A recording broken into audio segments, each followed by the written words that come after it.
Hey guys, back here for another video. Wanted to do one for backtesting. I think backtesting is the most important tool that you have at your disposal with CE.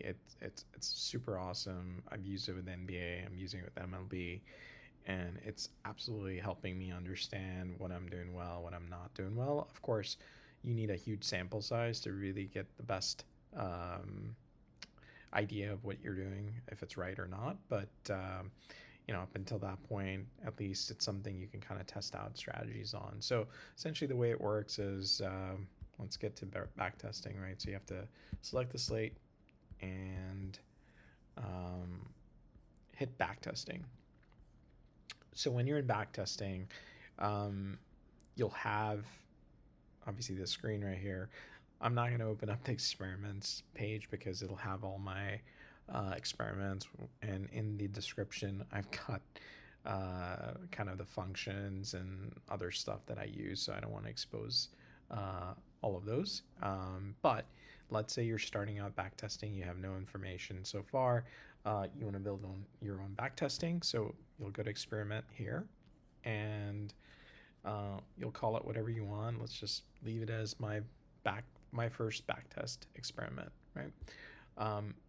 I've got a bunch of recipes saved, so let's say you want to test against single entries, right, for whatever reason. So I will go ahead and use my single entry high stakes recipe, right? So I can go all the way back to June 15th because that's when the backtesting became available. You may have a different date, so you can choose that date or not. Doesn't matter. It might default to 6/15, and that's fine. I'll just pick up the dates that you have collected, and I'm gonna just keep it till 7/10. So then you'll choose a slate type, which I'm gonna do a test on classic. Entry fee. So high stakes for me is typically over $100 contests.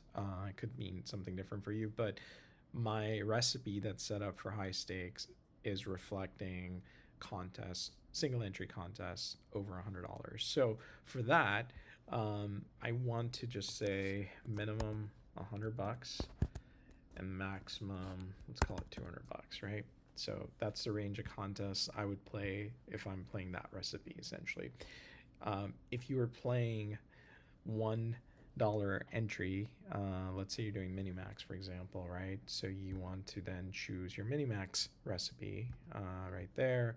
And I'm just playing the minimax, let's just say, and the minimax is either going to be 50 cents or $1. You can say 50 cents minimum and $1 minimum, and then only use that.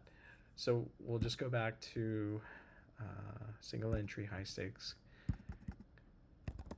and $100 to $200, and then slate games. Usually I just keep it 1 to 15, but if you want to really fine tune and say, hey, I want to only play slates over, or I only play slates that are minimum 8 games, and I've got that strategy specific for that. Maybe I've got a different strategy for shorter slates.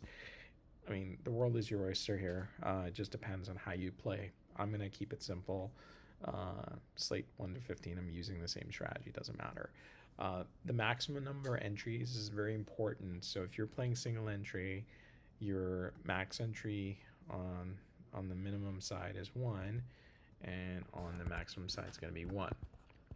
If you're playing, if you want to test this against minimax, your max entries should reflect, I guess, the minimum number of entries you enter. Maybe you're somebody that enters 100, 150 lineups. Then you would just say 100, 150. I like to just say I'm max entering every time. So minimum number of entries is 150 and max number of entries is 150. Now, if you do minimum 1 for whatever reason and maximum 150, it's going to take all the contests that have max entries of 1, which could be single entry, or 3, which would be mini max, all the way up to 150. So it's going to include single entry, 20 max, 3 maxes, 5 maxes, 150 max, all the way. And you don't want that because that's not truly testing MME type contest, right? So again, if you're playing MME and you're testing MME, you want to do 150 to 150. If this was 20 max, you want to do 20 to 20, and so on and so forth. Hopefully that makes sense. So again, we're going back to single entry. So this is going to be 1 to 1. And then contest entrance, if you're playing very specific contests, again, this should reflect exactly the type of contest you're playing or you want to play and you want to test against. Typically the 100 and I think I'm playing $121 single entries most of the time. They can range anywhere from 300 to 600 entries. I don't think there's any other $121 single entry contests out there. So the number of entrants doesn't really matter for me. But if I was being very specific, I could say it's 300 to 600 entries, for example, right? But we'll keep it at whatever it was. Price pool, I don't mess with that unless you have a specific reason to choose specific price pools, because those are the types of contests you're entering. That would make sense. All right, from here, what you want to do is set up these build settings to how I play. So usually I play 10,000 lineups for my build. Gotta do that a little bit. My salary range typically is at 49, so I'm gonna keep it at that. If yours is at a different number, put it at a different number. Total batting teams per lineup, I'm gonna say 2 to 4. That's what I like to play. Again, I've tested all the way throughout, so you can continue testing based on how your build settings are and your optimization and your cutting functions to see what works for you. But this is what I'm doing. And then for minimum fantasy points for pitchers, I usually have it at around 7.2. Again, I change that per day, and I can absolutely do back tests to test if a higher number would be better. So there's a lot of little things you can test. If you have time, this is awesome. This is where you should really be spending the most of your time, is doing back testing. Optimization function. So you can run it against a default function. You can iterate upon it. Let's try to let's come up with something here, right? So I think in my previous video I said let's lower the impact of fantasy points for simulations, maybe add some projected points. Again, this is not my function. It's quite a bit different than what I'm typing here, but this is just to give you guys ideas. But let's just say if it goes with, let's go with this, right? What if it works? And maybe I'll start using it. Let's see. I haven't tested this. So it all looks good to run. I'm going to run it. Oh, it says with value must be greater than 2. 1. Yep, sorry.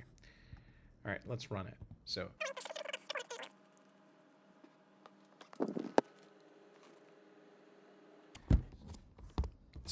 the back testing finished. I think I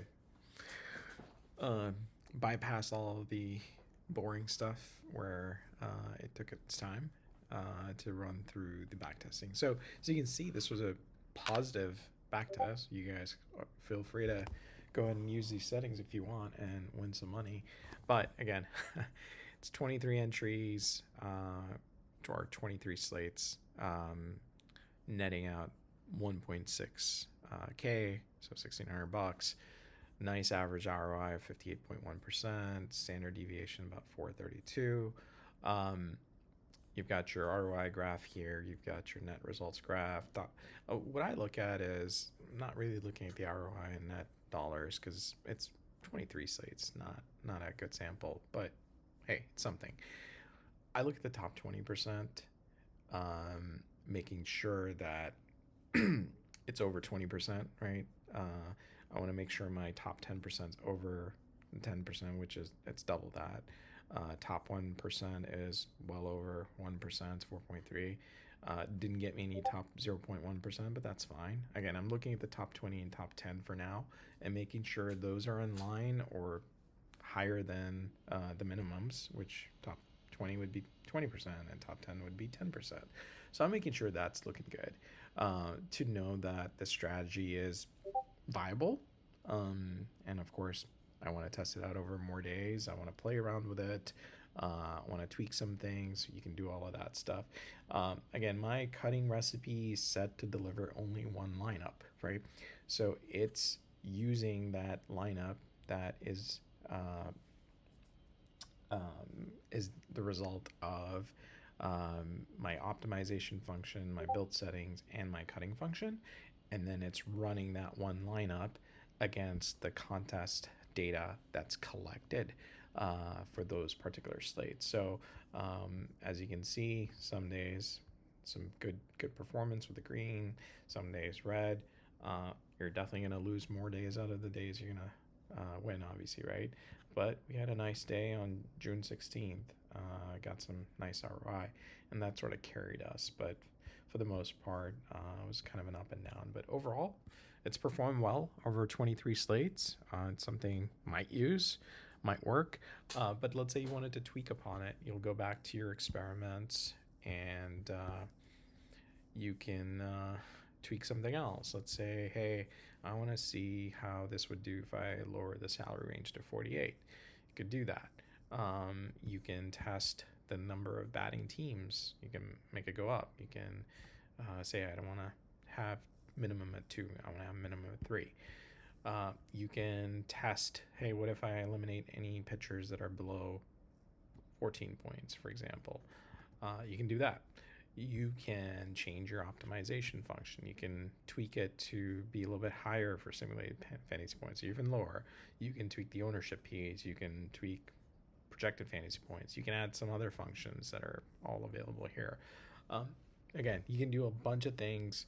My advice would be to change one thing, or if you have a huge theory that you really want to test out, and it includes a bunch of options, do all of that at once.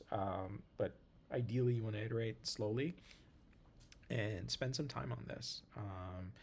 I'm kind of at that point where if the backtesting reveals good results, I'll stick with that strategy.